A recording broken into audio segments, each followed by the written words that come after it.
ከቤተክርስቲያኒቱ ትምህርት ውጪ ተናገረ። ቤተክርስቲያኒቱ እንደዚህ አትሰብክም፣ እርሱ ግን ይሰብካል። እንደው አክሊል ገብቶታል የሚል ሰውም ደግሞ አለ አልፎ አልፎ ሳይ አክሊል ገብቶታል በኢየሱስ። እኔ ማለት ይህንን ትምህርት ፕሮቴስታንት ወንድሞቼ ከተቀበላችሁ ትሰየው ጥሩ ነው። ግን ይሄ የኛም ትምህርት ነው ማለት ከበፊቱም ይህ ትምህርት ከጥንትም የመጣ ነው። በመጽሐፍ ቅዱስ ላይ ከተጻፈ በአባቶቻችን ከተሰበከ ቤተክርስቲያን አሁንም የምትሰብከው ከሆነ ወንድሜ አሁን የትኛውም ክርስቲያን እንደው ለመተቸትም ስትሉ ራሱ እናንተ ውዳሴ ማርያም ነው የምታነቡት ትሉን የለ ውዳሴ ማርያም ምናምን ትሉ የለ ውዳሴ ማርያምን የማይጸልይ ክርስቲያን የለም አይደል? እንግዲህ ብዙዎቹ ክርስቲያኖች በውዳሴ ማርያም ይጸልያሉ። ውዳሴ ማርያምን ሲጸልዩ ሌላውን ተተው ነገ ቅዳሴ እሑድ አሁን ነገ በእሑድ ቀን ሲጸለይ የእሑዱ ላይ ዝም ብለህ ገለጥ አድርገህ ስታነበው ለሐዲስ ኪዳንም አስታራቂ ሆነ እኮ ይላል። ለሐዲስ ኪዳንም አስታራቂ ሆነ በደሙ ፈሳሽነት ያመኑትና ንጹሐን የሆኑትንም እነርሱንም አነጻቸው አዳናቸው ይላል። ውዳሴ ማርያም ላይ ሳይቀር ሁሌ የምንጸልየው ላይ ለሐዲስ ኪዳንም አስታራቂ ሆነ እያለን እየጸለይን የማናምነውን የምንጸልየው ይመስልሃል ወይ? የማናምነውን አንጸልየው። ይህ እምነታችን ስለ ቅዱሳን አሳስቦ ከሆነ እሱን በእርግጥ ዛው ትናንት ነው ከትናንት ወዲያ የገባው ሰዓት ያኔም ተናግሬዋለሁ። እሱንም ትንሽ ነገር እላችኋለሁ። ግን የክርስቶስ ማስታረቅ ስራ ላይ ግን በቃ እዚህ ላይ ንቅንቅ የሚል ያው እንደዚህ ምንም የማይነቃነቅ አይነት እምነት ነው ያለን። ምንም የማይገፋ አይነት በአለት ላይ እንደተመሰረተ ያለ አይነት እምነት ነው ያለን። የክርስቶስ የማስታረቅ ስራው ላይ የመካከለኛነት ስራው ላይ ይህን እናምናለን። ቤተክርስቲያን እንደማታምን እያስመሰላችሁ በጌታ የግለሰብ አታድርጉት። አክሊል ነው የሚያምነው፣ ቤተክርስቲያን አታምንም። ስለዛስ ወደ ቤተክርስቲያን አትሄዱ። እዚህ ሰዎች ቤተክርስቲያንን እንዳያዩት ብዬ ነው የማስበው። አሁን እኔ እንደዚህ የምታደርጉበት ዋናው ምክንያት ቤተክርስቲያን ሳታስተምር ቀርታ ወይም ሳታምን ቀርታ አይደለም። ቤተክርስቲያን ታምናለች፣ በቃ አለቀ። የክርስቶስን የመካከለኛነት ስራ የማስታረቁን ስራ እንዳልኳችሁ ነው በሚገባ ነው የምታምነው። ግን የለም በቃ እንደው አክሊል ነው በርቶለት አሉ ማለት ምን ለማድረግ እየሞከሩ ማለት ነው። ማለት አክሊል በርቶለታል ካሉ ይህንን ሲናገር አክሊል እንግዲያውስ ምን እያሉ ነው? ቤተክርስቲያን ይህንን አታስተምርም። ፕሮቴስታንቶች ምናልባት አክሊል ይህንን ሲል ከሰማችሁ እንደው ጥሩ ነገር የተናገረ መስሏችሁ ወደሱ እንሂድ እንዲህ ምናምን እንዳትሉ፣ ማለት ወደሱ ሳይሆን ወደ ቤተክርስቲያን እንመለስ እንዳትሉ። ምክንያቱም ይሄ አክሊል ነው ራሱን የሚያስተምረው እንጂ ቤተክርስቲያኒቱ አታስተምርም ለማለት ሲፈልጉ ከፈለጉ ምን ያደርጋሉ? ሰንጠቅ ያደርጉና ይኸው እኛም ስንል የነበረው ይሄን ነው፣ ቤተክርስቲያኒቱ አልተቀበለችም፣ በቃ አክሊል ግን ማለት ጀመረ አይነት ነገር ነው። ቤተክርስቲያኒቱ ካላለች አክሊል አይልም። ቤተክርስቲያኒቱ የማትል ከሆነ የጌታ ቤተክርስቲያን የማትለውን አለልም። የጌታ ቤተክርስቲያን የምትለውን ነው ልናገር የሚችለው። አለበለዚያማ እኔ ከእናንተ በምን እለያለሁ? ቤተክርስቲያኒቱ የማትለውን እኔ ተነስቼ የምል ከሆነ እኔ ከእናንተ ያኔ በምን እለያለሁ? የራሴ ዝም ብዬ አዲስ ነገር መፍጠር ጀመርኩኝ ማለት እኮ ወዳጆቼ። እና እንደዛ አይደለም። እባካችሁ በተቻላችሁ አቅም ፖለቲክስ አትስሩ ማለት ስለፈጠራችሁ ማለት ነው። ያው ትምህርቱን መማማሩ ይበጃል፣ ጥሩ ነው።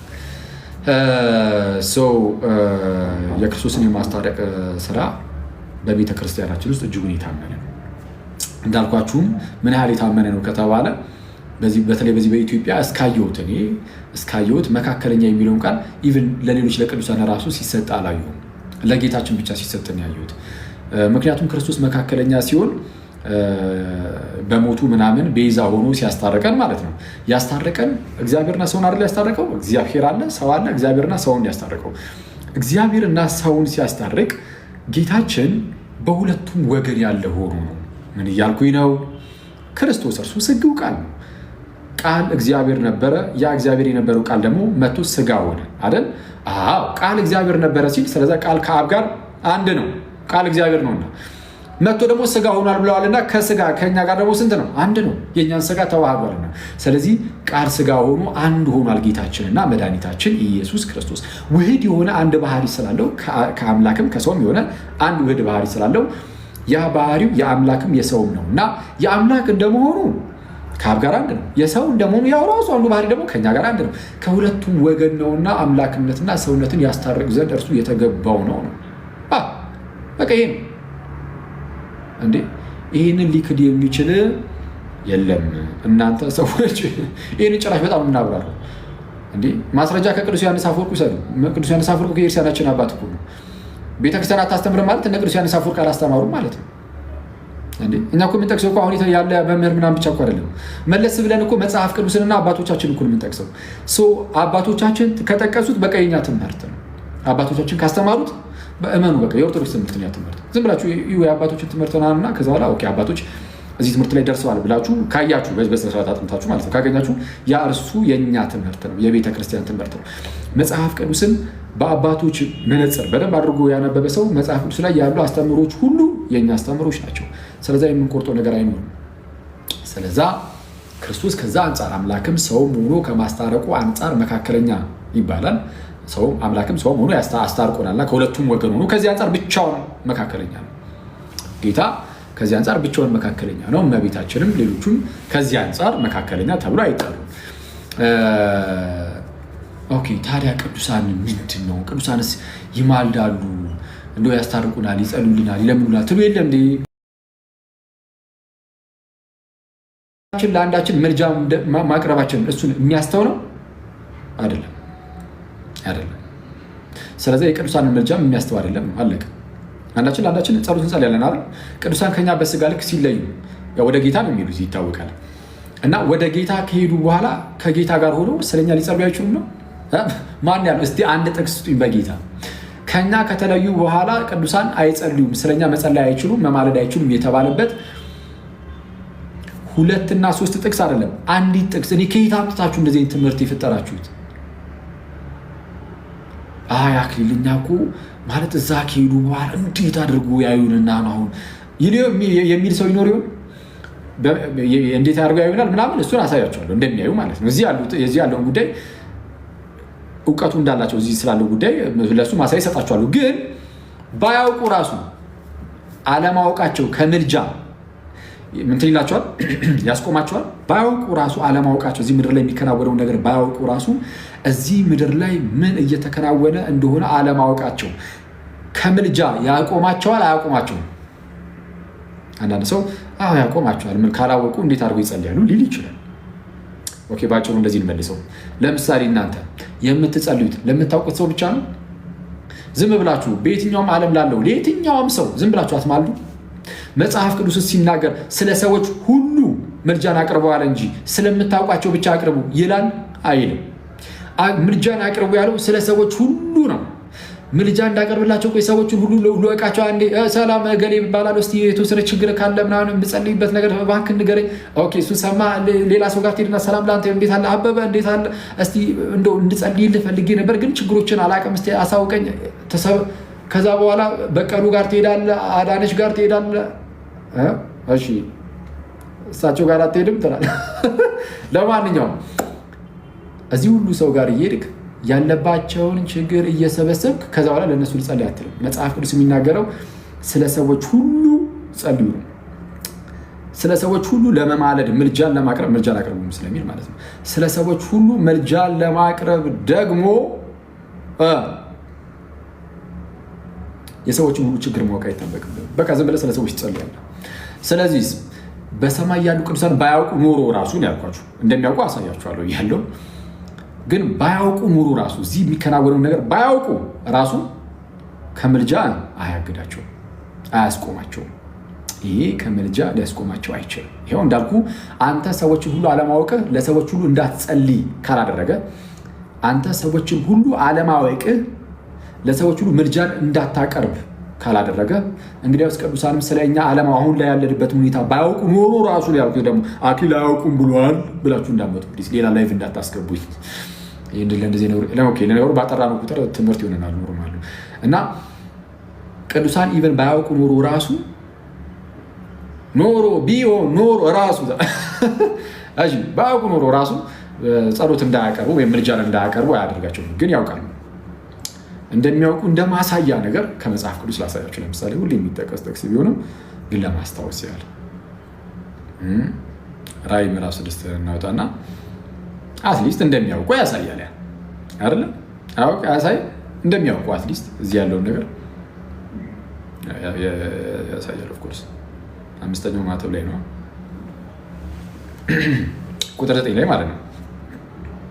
አምስተኛውንም ማኅተም በፈታ ጊዜ ስለ እግዚአብሔር ቃልና ስለጠበቁት ምስክር የታረዱትን የሰዎች ነፍሳት ከመሠዊያው በታች አየሁ አለ። ልክ አምስተኛውንም ማኅተም በፈታ ጊዜ ምንድን ነው የሚያየው? አሁን ዮሐንስ ስለ እግዚአብሔር ቃል እና ስለጠበቁት ምስክር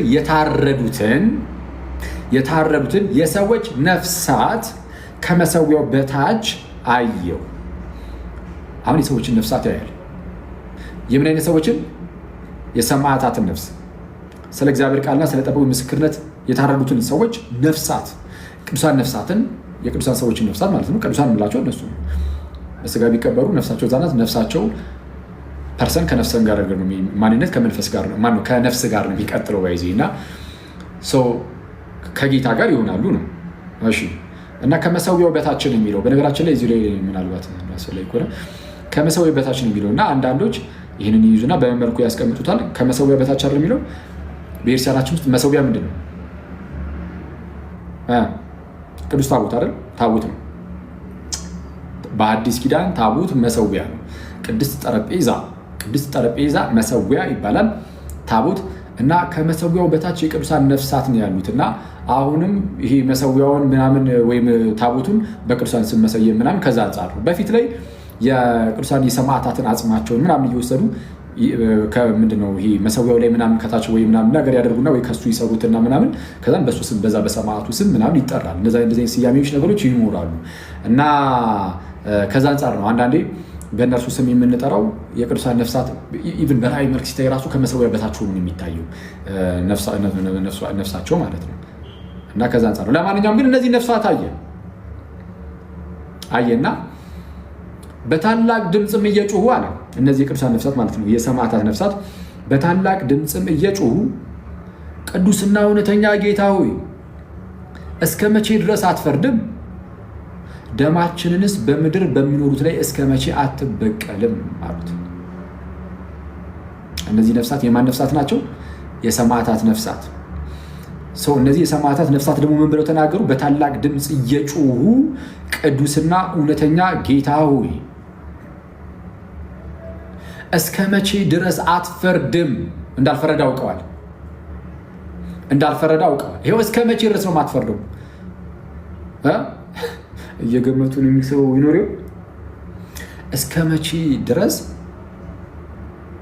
አትፈርድም? ያው አልፈረድክም፣ ግን እስከ መቼ ነው? እስከ መቼ ድረስ አትፈርድም?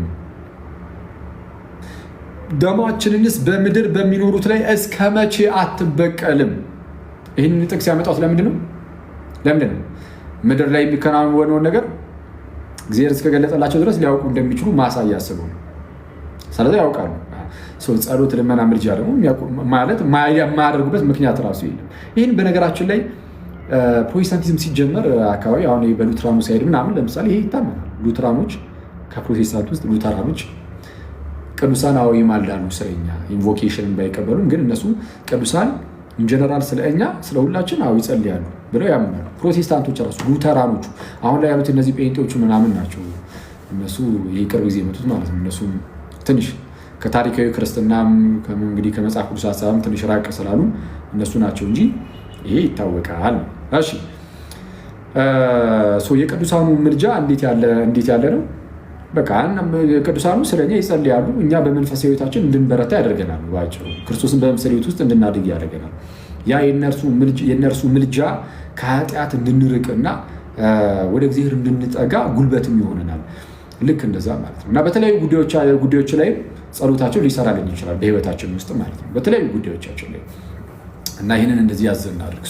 ይህንን የቅዱሳንን ምልጃ ምናምን ለመጠቀም ግን ገና ከጅምሩ አስቀድመ በክርስቶስ በኩል ከእግዚአብሔር ጋር መታረቅ አለብን። በክርስቶስ በኩል ከእግዚአብሔር ጋር ምን ማለት አለብን? መታረቅ አለብን።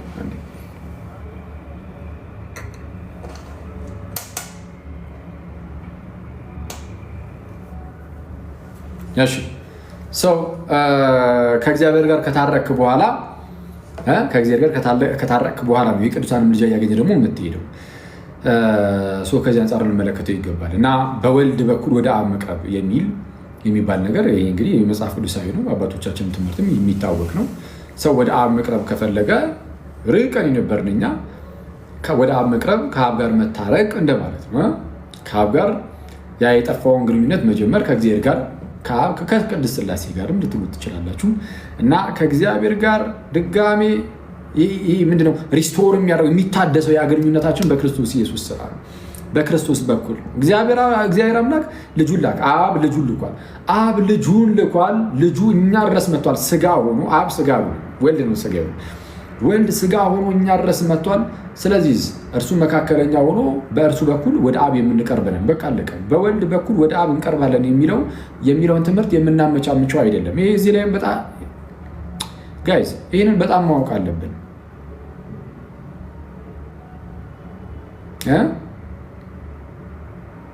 አንዳንድ ነገሮች በጣም መሰረታዊ ነገሮች ስለሆኑ አይታለፉም። አሁን አንዳንድ ሰዎች እንደው በወልድ በኩል ወደ አብ መቅረብ የሚለው እንኳን ትንሽ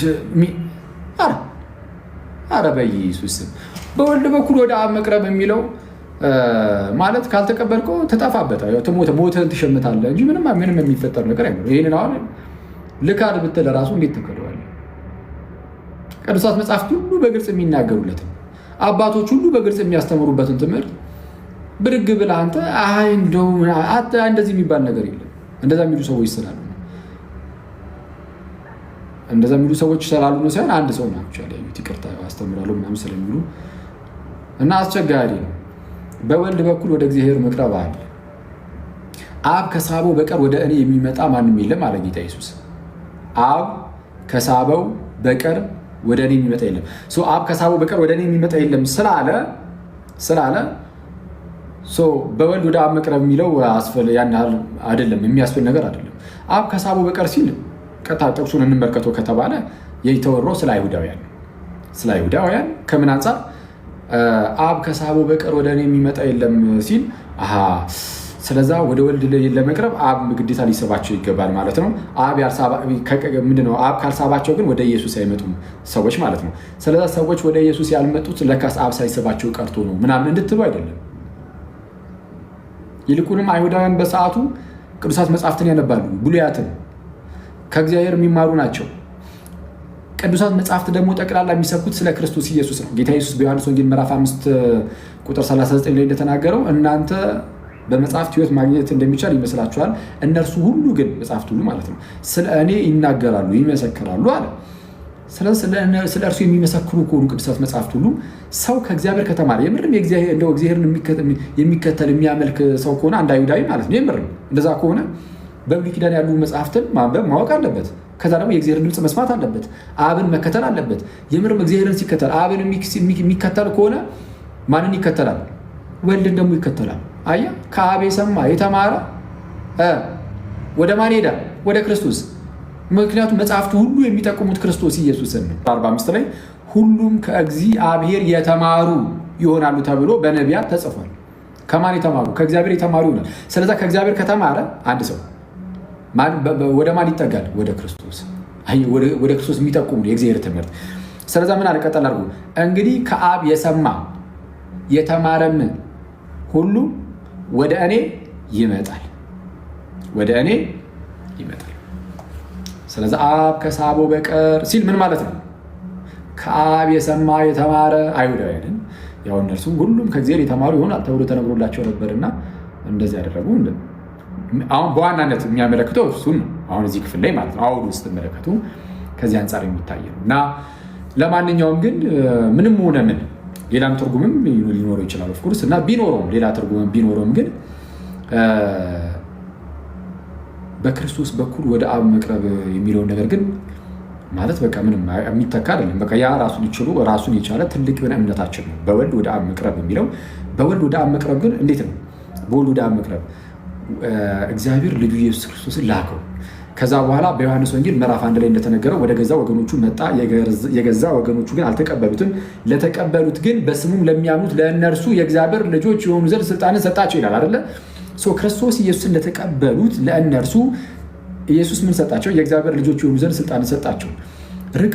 ርቆ የነበረ አንድ ሰው የእግዚአብሔር ልጅ ስልጣንን የእግዚአብሔር ልጅነትን ስልጣን የሚያገኘው በክርስቶስ ከሆነ ክርስቶስን በመቀበል ከሆነ የእግዚአብሔር ልጅ የሚሆነው። ስለዛ የእግዚአብሔር ልጅ የሆነው ራሱ ክርስቶስን በመቀበል ነው። ስለዛ በወልድ በኩል ነው በቃ የእግዚአብሔር የሚሆነው። አይደል? በወልድ በኩል አሁን በወልድ በኩል ሲባል እንዴት ነው? ወልድ ጌታችን ኢየሱስ አንደኛ ሰው ሆኖ መጥቷል። የእኛኑ ስጋ ነስቶ የእኛኑ ስጋ የነሳው በእርሱ በኩል ከእግዚአብሔር ጋር እንድንታረቅና ድል እንድንነሳ ለዘላለም በሕይወትም እንድንኖርም ጭምር ነው። ስለዛ ክርስቶስ መጥቶ ስጋውን ሕግን ሁሉ ፈጸመ፣ ዘንድ ሞተ፣ ተቀበረ፣ በሶስተኛው ቀን ከሙታን ተለይቶ ተነሳ፣ 40ኛው ቀን አረገ፣ በ50ኛው ቀን ቅዱስ መንፈሱን ላከ፣ በአባቱ ቀኝ ተቀምጦ ግን እርሱ ለዘላለም ይኖራል እስከ ዳግም ምጽአቱ እንግዲህ እና ጌታችንና መድኃኒታችን ክርስቶስ ኢየሱስ በእርሱ በኩል ተብሎ ሲነገርለት ከሰራው ከዚህ የማዳን ስራው አንጻር ጭምር እንደሆነ ልብ ይለዋል። ልናውቀው ልንረዳው ይገባል። ሁላችን በእርሱ ስራ ወደ አብ መግባት አለን ይላል። በእርሱ ስራ በማን? በጌታችን በክርስቶስ ኢየሱስ ስራ። ኤፌሶን ምዕራፍ 2 ላይ ይቃላል አይደል?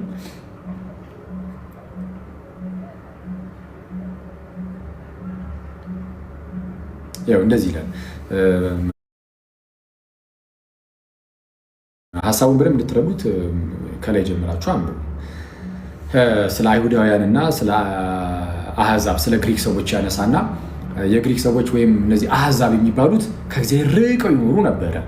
አይሁዳውያንም ምንም እንኳን የእግዚአብሔር ሕዝብ ተብሎ ቢጠሩም ቢታወቁም ግን ደግሞ ሁሉም በኃጢአት የተበከለ ስለሆነ በራሳችን ዳንን ማለት በማይችሉበት ደረጃ ውስጥ ስለወደቁ በሮሜ ምዕራፍ 3 ላይ እንደተናገረውን ጳውሎስ ስለ ኃጢአት ጉዳይ ሁሉንም ከኃጢአት በታች እንደሆኑ አስቀድመን ከሰናቸዋል ስላለም ጳውሎስ ማለት ነው።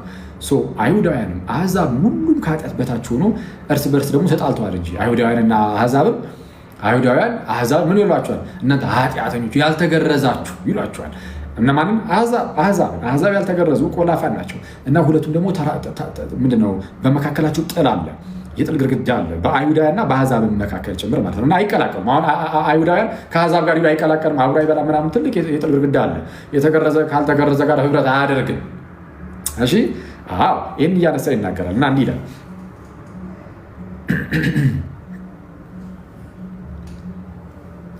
ስለዚህ እናንተ አስቀድሞ በስጋ አህዛብ የነበራችሁ የግሪክ ሰዎችን አህዛቡን ማለት ነው እንዳጠቃላይ ወይም ያልተገረዙትን። ስለዚህ እናንተ አስቀድሞ በስጋ አህዛብ የነበራችሁ በስጋ በእጅ የተገረዙ በተባሉት በስጋ በእጅ የተገረዙ በተባሉት በነዛ የተገረዙ የተባሉት እነማን ናቸው? አይሁዳውያን። በስጋ በእጅ የተገረዙ በተባሉት በነዛ በአይሁዳውያን ያልተገረዙ የተባላችሁ ይህን አስቡ። ምን ያስቡ ጳውሎስ? በዚያ ዘመን ከእስራኤል መንግስት ርቃችሁ ለተስፋውም ቃል ኪዳን እንግዶች ሆናችሁ በዚህም ዓለም ተስፋን አጥታችሁ ከእግዚአብሔርም ተለይታችሁ ያለ ክርስቶስ እኮ ነበራችሁ። አሁን ግን እናንተ በፊት ርቃችሁ የነበራችሁ አሕዛብ ያልተገረዛችሁ ስትባሉ የነበራችሁ አይዟችሁ። አሁን በፊት ርቃችሁ የነበራችሁ በክርስቶስ ኢየሱስ ሆናችሁ በክርስቶስ ምን ደም ቀርባችኋል። በክርስቶስ በኩል የሚለው እንደው ትንሽ ይህ እንኳን የሚጨንቅ ነገር አለው። ይሄ የቤተክርስቲያን ገጽታ እናበላሽ በጌታ ይሄ ውርደት ነው።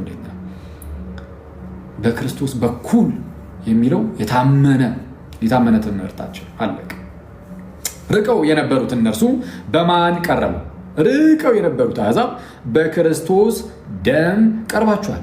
ከዛስ እንዲህ ይላል፣ እርሱ እኮ ጌታ ኢየሱስ ሰላማችን ነው። ተመልከቱ፣ እነዛ በተገረዙት እና ባልተገረዙት መካከል ራሱ ጥል ነበር ብያቸዋለሁ። ስለዚህ ጳውሎስ ምን አለ? እርሱ እኮ ሰላማችን ነው። ጌታ ኢየሱስ ሰላማችን ነው። እሺ፣ ሁለቱን ያዋሃደ ማንና ማንን? የተገረዙትን አይሁዳውያንን ካልተገረዙት አሕዛብ ከግሪክ ሰው ሁለቱን አዋሃደ፣ አንድ አደረጋቸው። ሁለቱን ያዋሃደ በአዋጅ የተነገሩትንም የትእዛዛትን ሕግ ሽሮ ማለት ይህ በግዝረት ምናምን በኩል የነበረውን ይህን ጥል ማለት ነው። ይህን ሽሮ ምን አደረገ? በመካከል ያለውን የጥል ግድግዳን በስጋው አፈረሰ። በመካከላቸው ያለውን የጥልን ግድግዳ ያፈረሰ በአሕዛብና በሕዝብ በአይሁዳውያንና በአሕዛብ ወይም በተገረዙትና ባልተገረዙት መካከል ያለውን የጥልን ግድግዳ በስጋው ያፈረሰ። ይህም ይላል ከሁለታቸው ከነዚህ ማለት ነው ከነዚህ ከሁለት ሕዝቦች ከሁለታቸው አንድን አዲስን ሰው በራሱ ይፈጥር ዘንድ ሰላምንም ያደርግ ዘንድ ነው። አዲስን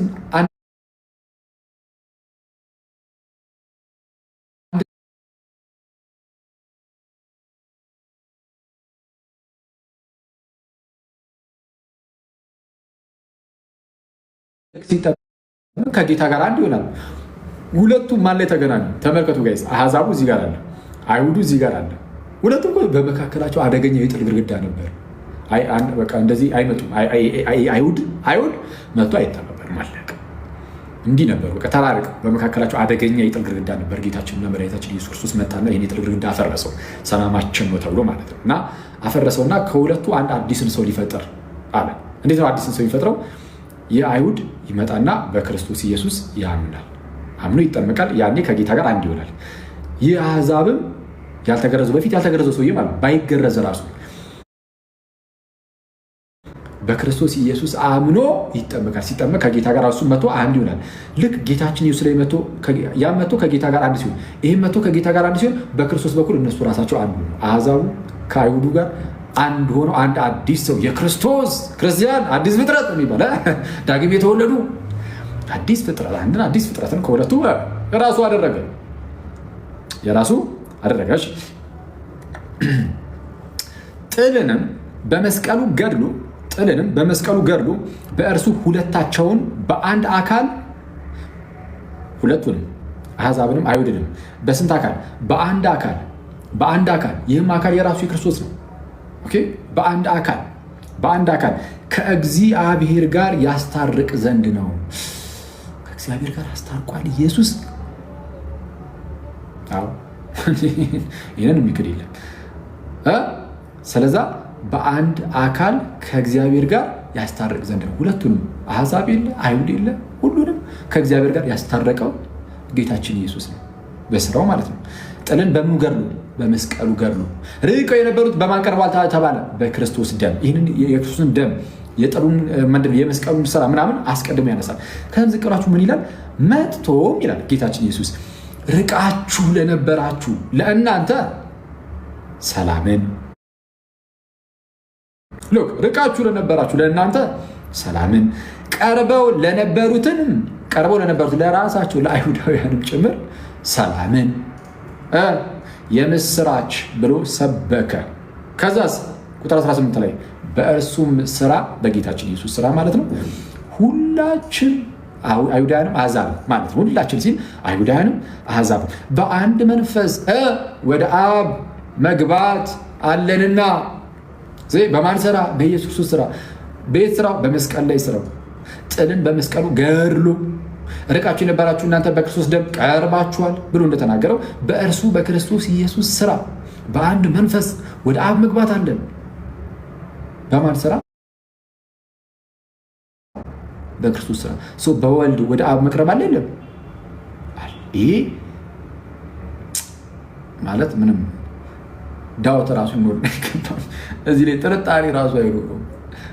ለዛ ነው ጌታችን ኢየሱስ ምን አለ ማለት ይሄ በቃ ይሄ ጳውሎስ አስረግጦ የነገረን አይሁዳውያንም አሕዛብም በቃ በክርስቶስ በኩል ትቀርባላችሁ አለቀ። ስለዚህ ሰዎች ሲያምኑ ልክ ሲጠመቁ ከጌታ ጋር አንድ ይሆናሉ። ተመልከቱ ጋይስ፣ ሚስጥሩ ምን መሰላችሁ? ገላትያ ምዕራፍ 3 ላይም ጳውሎስ እንደሚናገረው ራሱ ጳውሎስ ክርስቶስ ምንድነው የአብርሃም ዘር ነው እና የአብርሃም ዘር እንደመሆኑ የተስፋ ቃል ተነግሮለታል። አሕዛብ በዘር ይባረካል የሚል አሕዛብ በማን በዘር ይባረካል።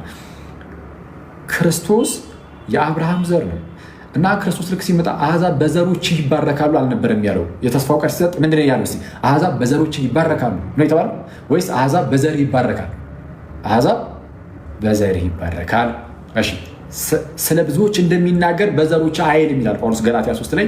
ስለ ብዙዎች እንደሚናገር በዘሮች አይልም፣ ይልቁንም ስለ አንድ እንደሚናገር በዘር ይላል፣ እርሱም ክርስቶስ ኢየሱስ። ስለዚህ የተስፋው ቃል ሲነገር የተነገረው ለእያንዳንዱ በአብርሃም በኩል ለሚመጡ ለዛ ሁሉ አይሁዳውያን ሕዝብ አይደለም። የተስፋው ቃል የተነገረው በክርስቶስ በኩል ብቻ ነው፣ ስለ ዘሩ እንጂ ስለ ዘሮች ሁሉ አይደለም። ስለዛ ስለ ብዙዎች እንደሚናገር በዘሮች አይልም፣ ስለ አንድ እንደሚናገር በዘር ይላል፣ እርሱም ክርስቶስ ይላል ጳውሎስ። እሺ አሕዛብ በዘር ይባረካል ተብሏል። ስለዚህ የአብርሃም ዘር ደግሞ ክርስቶስ ነው፣ መሲሁ ነው፣ ተገለጠ። መሲሁ ልክ ሲመጣ ዘሩ ማለት ነው በሰዓቱ የነበሩ የአብርሃም ዘሮች ነን እኛም እኮ የአብርሃም ልጆች ነን የሚሉ በስጋ እንደ ስጋ የአብርሃም ልጅ የሆኑ እንደሱ በሚፎክሩበት ሰዓት ጌታችን እውነተኛው የተስፋውን ቃል የተቀበለው የተስፋው መጨረሻ ላይ ፍጻሜ ላይ እውነተኛው የአብርሃም ዘር ተገልጧል። አሁን እውነተኛ የአብርሃም ዘር ለመሆን በስጋ መወለድ አይደለም የሚጠበቅ። አሁን እውነተኛ የአብርሃም ዘር ለመሆን በሐዲስ ኪዳን ክርስቶስ ላይ መጣበቅ ነው። ምክንያቱም የተስፋው ቃል የተሰጠው እውነተኛው የአብርሃም ዘር ክርስቶስ ኢየሱስ በስጋ ማለት ነው። በስጋ የአብርሃም ዘር ነው ኢየሱስ እንደምታውቁት እና ለዛ ነው የማቴዎስ ወንጌል ሲጀምር የዳዊት ልጅ የአብርሃም ልጅ የኢየሱስ ክርስቶስ የትውልድ መጽሐፍ ብሎ የሚጀምረው። ለማንኛውም ሰዎች በዚህ የአብርሃም ዘር በሆነው በኢየሱስ ላይ መጥተው ሲጣበቁ ወይም አንድ ሲሆኑ ከእርሱ ጋር በምን በጥምቀት ገላትያ 3:27 ላይ ምን ይላል? ከክርስቶስ ጋር አንድ ትሆኑ ዘንድ የተጠመቃችሁ ሁሉ ክርስቶስን ለብሳችኋል። ክርስቶስን ለብሳችኋል። አዎ። እነማን የተጠመቃችሁ? ለምን የተጠመቅን? ከጌታ ጋር አንድ ትሆኑ ዘንድ እንሆን ዘንድ ነው የሚለው ገላትያ 3:27። ከዛ መጥቶ አንድ ሲሆን ከክርስቶስ ጋር ያ ሰውዬ ማለት ነው መጥቶ ከክርስቶስ ጋር አንድ ሲሆን ክርስቶስ የአብርሃም ዘር ነው። የሚመጣና ሰው ልክ ሲጠመቅ ከጌታ ጋር አንድ ይሆናል። ክርስቶስ የአብርሃም ዘር ስለሆነ በክርስቶስ በኩል ከክርስቶስ ጋር አንድ የሆነው ሰውም የአብርሃም ዘር የአብርሃም ልጅ ተብሎ ይጠራል። ክርስቶስ የእግዚአብሔር ልጅ ነው። ኢየሱስ ብቸኛ የእግዚአብሔር ልጅ ነው። ይህ ሰው ግን መጥቶ ሲጠመቅ በኤርሲያን ውስጥ ማለት ነው የክርስቶስን የማዳን ስራ ሲያገኝና ከጌታ ጋር አንድ ሲሆን በጥምቀት ኢየሱስ የእግዚአብሔር ልጅ ስለሆነ በክርስቶስ በኩል እርሱ ራሱ ከጌታ ጋር አንድ በመሆን እርሱም የእግዚአብሔር ልጅ ተብሎ ይጠራል። የአብርሃም ልጅ። ይህን ነው ጳውሎስ በገላትያ 3 ላይ መምሮ የሚናገረው። አንዴ ላንብብላችሁ እንዲህ ይላል።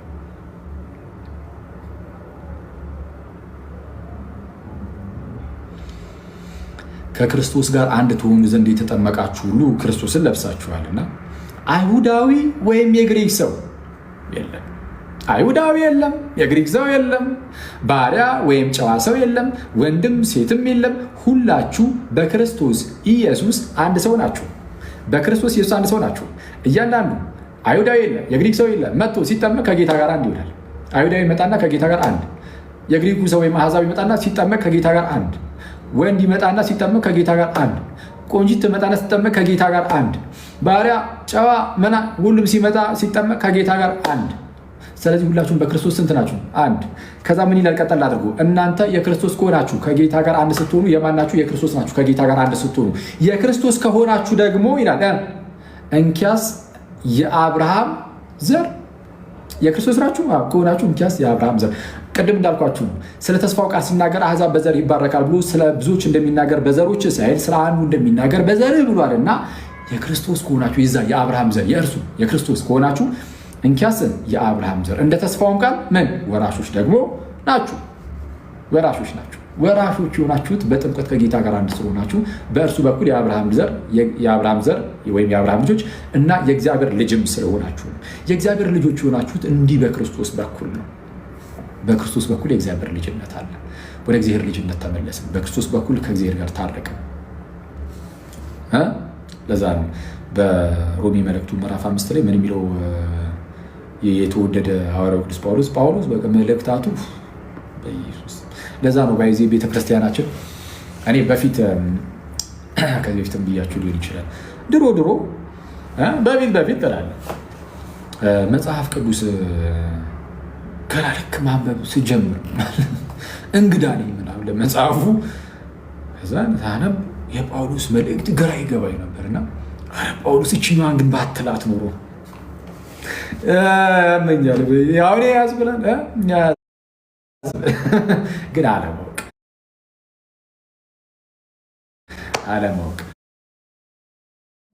ኧረ ጳውሎስ እችኛዋን ባላልካት ኖሮ እንል ነበር። የጳውሎስ መልእክቱ ልክ ሲገባችሁ ስሩን ስትይዙ በቃ ማለት በደንብ ዝም ብሎ በራሳችሁ የተረጎማችሁ ምናምን ከሆነ እሱ ምን አይነት ችግር ውስጥ ትገባላችሁ መሰላችሁ? የጳውሎስን መልእክት እንዲሁ በራሳችሁ እየተረጎማችሁ የምታነቡ ከሆነ መዳረሻችሁ ምን ይሆናል መሰለህ?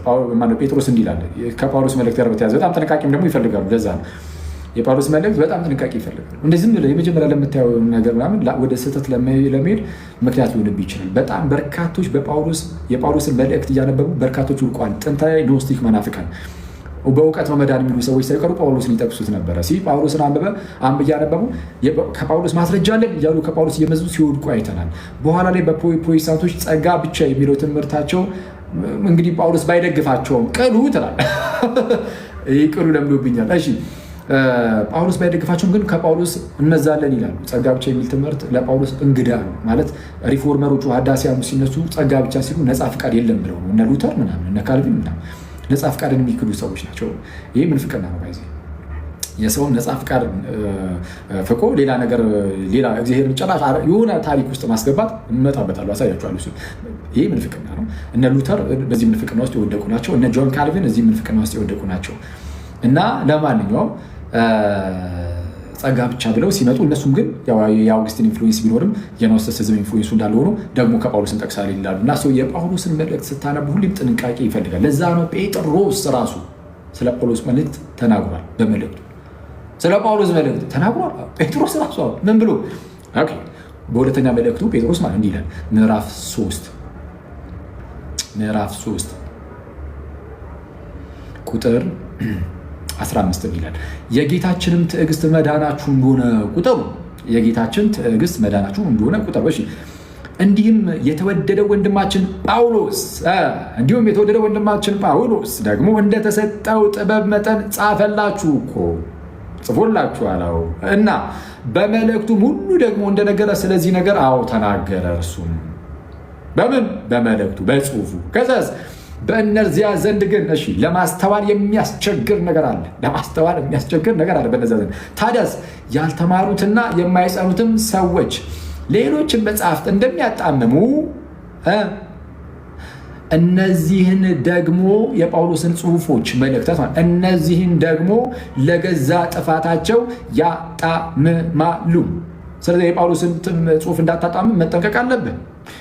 እንግዲህ እናንተ ይላል ጴጥሮስ፣ እንግዲህ እናንተ ወዳጆች ይህን አስቀድማችሁ ስለምታውቁ በአመፀኞቹ ስህተት ተስባችሁ የጳውሎስን መልእክት ከሚያጣምሙ ሰዎች ማለት ነው። አመፀኞች ከነዚህ ስህተት በአመፀኞች ስህተት ተስባችሁ ከራሳችሁ ጽናት እንዳትወድቁ ተጠንቀቁ።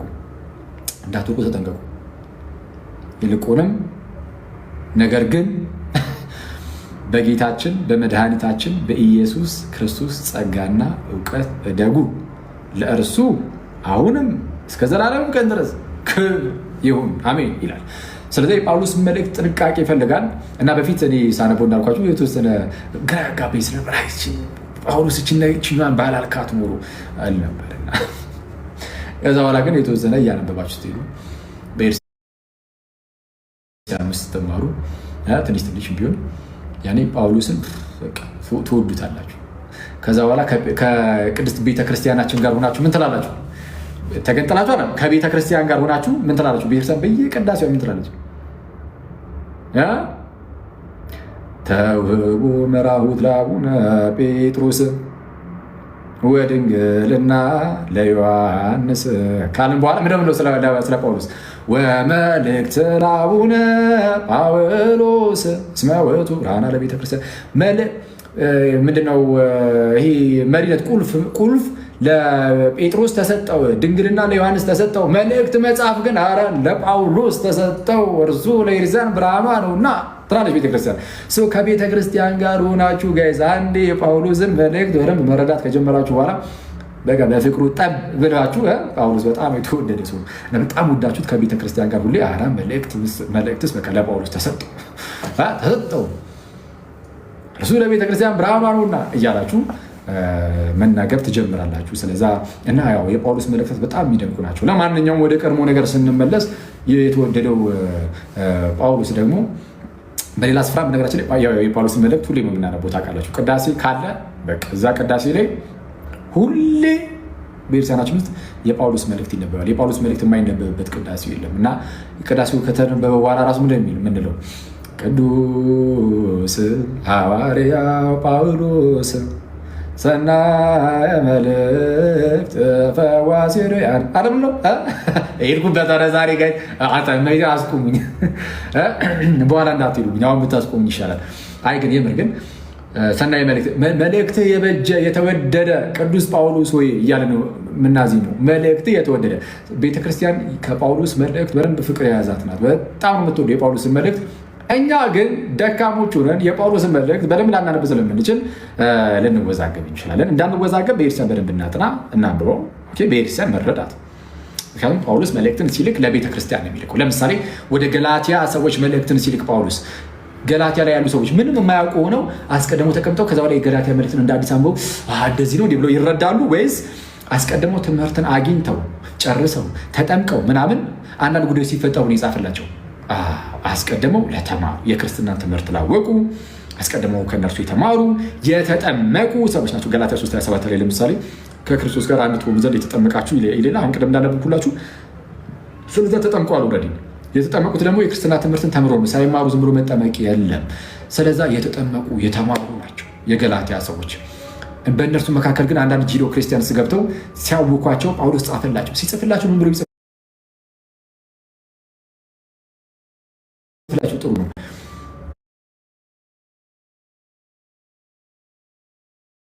እኛ ከሰበክንላችሁ ወንጌል የሚለይ የሚሰበክ ቢኖር እርሱ የተረገመ ይሁን አለ። እኛ ከሰበክንላችሁ የሚለይ መች ከሰበክንላችሁ? አሁን በመልእክት አይደለም፣ አስቀድሞ ከተሰበከው እኛም ብንሆን ብሎ ጨረሻ ራሱ ነው አካተተ። የሰማይ መልአክ ቢሆን ከሰበክንላችሁ አስቀድሞ ከእርሱ የተለየ የሚሰበክ ማንም ቢኖር የተረገመ ይሆናል። ጳውሎስ አስቀድሞ ከሰበከው የተለየ ይሰብካል? አይሰብክም። የሰማይ መላእክት እርሱ ከሰበከው ውጭ ሊሰብኩ ይችላሉ? አይችሉም። ግን ጠንካራ እንደሆነ ሲገልጽ ጳውሎስ ማለት እኛ ራሳችን እንኳን ብንሆን አንዴ የተቀበላችሁት አለ የሰጠናችሁ አይደለም? አዎ። ከዛ የተለየ እኛ ራሱ ብንነግራችሁ የሰማይ መላእክት እንኳን ቢነግራችሁ የተረገሙ ምን ያህል ጠንካራ እንደሆነ ይህንን ለምንድን ያነሳውላችሁ ጋይስ? መጽሐፍ የገላትያ መልእክት ሳይደርሳቸው ለገላትያ ሰዎች አስቀድሞ ትምህርት ተሰጥቷቸዋል። በዛ ነው እነዚህ ነው ያለው ራሱ አስቀድሞ በተቀበላችሁ በእርሱ ከእርሱ የተለየ ነገር አትቀበሉ። አሁን መጥተው ያወኳችሁ አሉ፣ እነርሱን አትስሙ። የሚከብደን ሲኖር በአባቶቻችን ትርጓሜ በቤተ ክርስቲያናችን ትርጓሜ እያዩ ማንበብ። ከዛ ጸዴ የጳውሎስ መልእክት ምርጥ እና የታላቅ ሐዋርያ ወደ ቀድሞ ነገር ስንመለስ በክርስቶስ ኢየሱስ ከእግዚአብሔር ጋር መታረቅ እንዳለ አስረግጦ እንግዲህ ሲናገር አሳይቻቸዋል በተደጋጋሚ። በሮሜ መልእክቱ ላይም እንዲህ ይላል።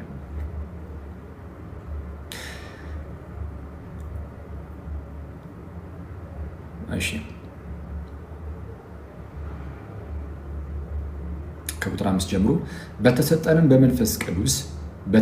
በመንፈስ ቅዱስ የእግዚአብሔር ፍቅር በልባችን ስለፈሰሰ ተስፋ አያሳፍርም። ገና ደካሞች ሳለን ክርስቶስ ዘመኑ ሲደርስ ስለ ኃጢአተኞች ሞቷልና። ገና ምን ሳለን? ደካሞች ሳለን ክርስቶስ ዘመኑ ሲደርስ ስለ ኃጢአተኞች ሞቷልና። ስለ ጻድቅ የሚሞት በጭንቅ ይገኛልና፣ ስለ ቸር ሰው ግን ሊሞት እንኳ የሚደፍር ምናልባት ይገኝ ይሆናል። ነገር ግን ኃጢአተኞች ሳለን ቸር ምናምን ስለ ጻድቅ ሰው ነው።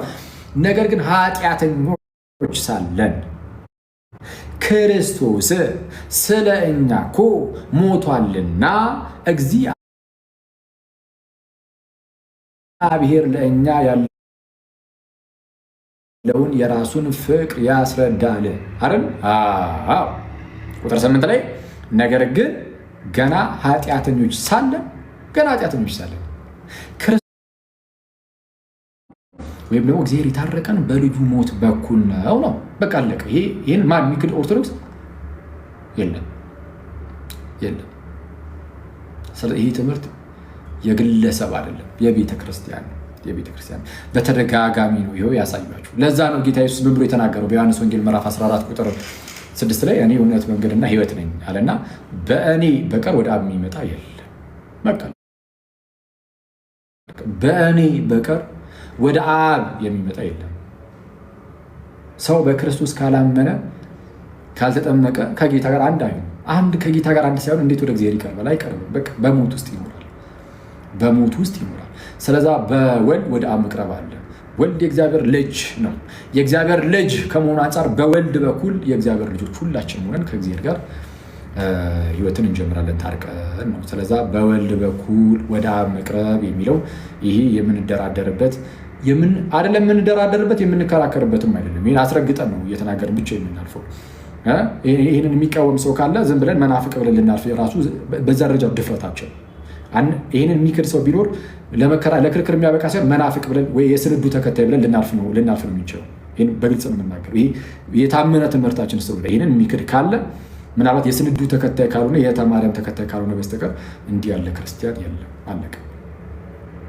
አለቀ። ስለዛ ቤተክርስቲያናችን ይህንን ትቀበላለች፣ ታስተምራለች። ፕሮቴስታንቶች ቤተክርስቲያን እንደማታስተምር አድርጋችሁ የምታወሩት ነገር አስቸጋሪ ነው። እንዳልኳችሁ ነው። ውዳሴ ማርያም ላይ ሁሌ የምንጸልየውም ይህንን ስለሆነ የሐዲስ ኪዳን አስታራቂው ነገ ሁሉም አሁን ክርስቲያን ይህን የሰማችሁ ክርስቲያኖች አሁን ነገ ስትጸልዩ ጭንቅላታችሁ ውስጥ መምጣት አይቀርም። ስለዛ እግረ መንገዳችሁን ትጸልዩልኛላችሁ ማለት ነው። ጥቅማችን ብልጥ ነኝ አይተዋል። በዛ አድርጌ መልስ መመለስ አስመስዬ እዛ ጋር አደረኩት። አሁን አዳሚ ትጸልያለች ማለት ነው። ጌታ አክሊል ጠብቀው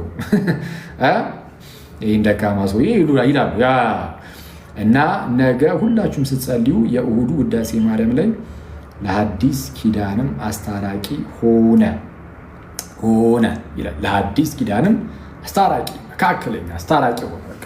አስታራቂ ነው ኢየሱስ፣ አስታራቂ ነው። ይህንን የሚክድ የለም። ሰው ፕሮቴስታንቶች አክሊል በራለት ቤተክርስቲያኒቱ ግን እንደዚህ አታስተምርም የሚለውን ቀልዳችሁን አቁሙ። ይህንን የምታምኑ ከሆነ ደስ ይለናል። እግዚአብሔር ይመስገን፣ ጥሩ ነው። እንኳን አመናችሁ። ስለዛ ለምንድን ነው ርቃችሁ የምትኖሩት? እስከ መቼ ከጌታ ቤተክርስቲያን ተነጠላችሁ? ከክርስቶስ አካል ተነጠላችሁ? እስከ መቼ በሞት ውስጥ ትኖራላችሁ? ለምንስ ወደ ክርስቶስ አካል መታችሁ ህይወት አይሆንላችሁም? እግዚአብሔር ሲናገር የሰራዊት ጌታ የሟቹን ሞት አልፈቅድም ይላልና እንግዲያስ በህይወት ኑሩ፣ በህይወት ትኖሩ ዘንድ ግን ይላል እግዚአብሔር በዘዳግም ምዕራፍ 30 ላይ ተመለሱ ነው የሚለው። ስለዛ ለምን ተመልሳችሁ በህይወት አትኖሩ? ይሄ ከሆነ እምነታችሁ የእኛ እምነት አዎ ነው፣ የቤተክርስቲያናችን እምነት ነው። እንግዲያውስ ኑና በህይወት ኑሩ። አለቀ። እስከ መቼ ነው በሞት ውስጥ የምትኖሩት ነው ጋይስ? እስከ መቼ? እና ይህንን ነገር እንደዚህ ያዛርጉ። ሌላው እዚህ ላይ ምንድን ነው ባይዜ ቅድም ማለት ነው ይህንን የሚክድ ሰው ካለ ኢቭን አንከራከረውም። ራሱ የሚክድ ሰው ቢኖር ማለት ነው ኢቭን አንከራከረውም ወይ የስንዱ ተከታይ ነው ብለን እናልፋለን እንጂ ብያችሁ ነበር አይደል? ግን ጥያቄ መጠየቅ የሚፈልግ ሰው ግን ካለ እንደው እዚህ ላይ እኮ አልገባኝም እና ምን ለማለት ነው የሚል ሰው ካለ ግን አይደለም እኔን የትኛውን የቤተክርስቲያናችንን መምህራን ጠይቆ መልስ ማግኘት ይችላል። እኔ መምህር አይደለሁም ግን እኔም መጠየቅ እችላለሁ ማለት እናወራለን። ሌሎችን መምህራን በየቦታው ደግሞ የምታገኟቸው መምህራን ሁሉ ደግሞ ጠይቃችሁ ክርስቶስ እንዴት ነው መካከለኛ ሲባል እንዴት ነው እቺ ነገር አልገባችኝም፣ የክርስቶስ አስታራቂነት አልገባኝም ብላችሁ መጠየቅ ይቻላል። እነሱ ደግሞ በደንብ ያስረዷችኋል ከኛ የተሻለ። እዚህ ላይ ግን ያልገባው ሰው ካለ ምናልባት እስቲ እና ከዛን ወደ ሌላ ሀሳብ ይሄዳል። ለ3 ደቂቃ አንድ ነገር ላይ ይናገራሉ። ሁላችሁ የምታውቁ ነው። አክቹዋሊ ቪዲዮ ስለሰራሁበት ወይ ቪዲዮ ታዩታላችሁ። እዚህ ላይ ተግባብተናል ጋይስ?